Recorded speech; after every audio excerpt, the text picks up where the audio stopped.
Bismillah ar-Rahman ar-Rahim, alhamdulillah, wa salatu wa salamu ala Rasulillah. Cryptocurrencies are one of the issues that scholars dispute about them because even the nature of these currencies were very ambiguous. Bitcoin was the original one, and that the appearance of the Bitcoins was very, very ambiguous, and that's why many scholars at the beginning they say it's haram. There is a high risk. It's similar to gambling. Also, we don't know who is controlling the Bitcoin, who generated or who brought this to the market.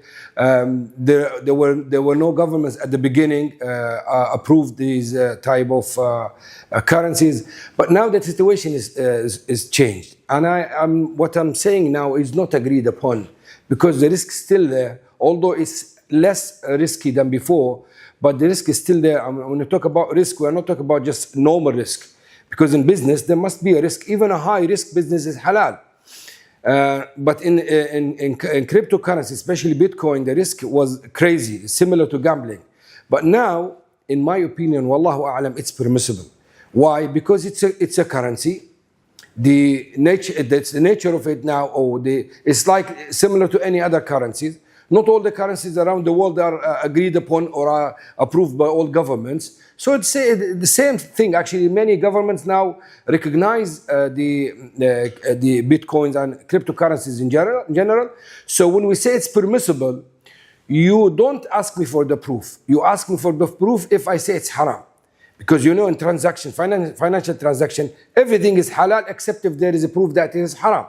So when I claim it's halal, you need to tell me why it's haram. If you tell me, for example, there is a high risk, I say there is a high risk in shares. In some shares companies that they deal with shares, the risk is too high, but I didn't hear anyone say it's haram. Is it advisable to invest in cryptocurrencies or especially Bitcoin? I say no. In terms from business-wise, not from Sharia-wise.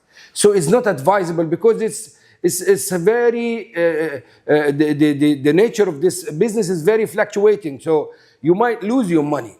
And as an advice, but as halal and haram, I can't say it's haram when I don't have any proof. It's money, it's a currency.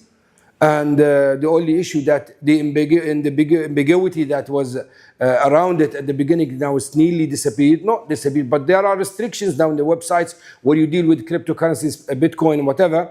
So you put your name and your information, and you are not dealing with unknown now. You're dealing with people that you know. And it's somehow approved and recognized by many countries. So generally speaking, inshallah, it's halal, but be careful. I don't advise you to invest in things like this until the market is stable and it's 70 or 90% accepted in the market and between the governments. Then, inshallah, it will be safe for you to invest in this. But generally speaking, I can't say it's haram. Wallahu a'lam.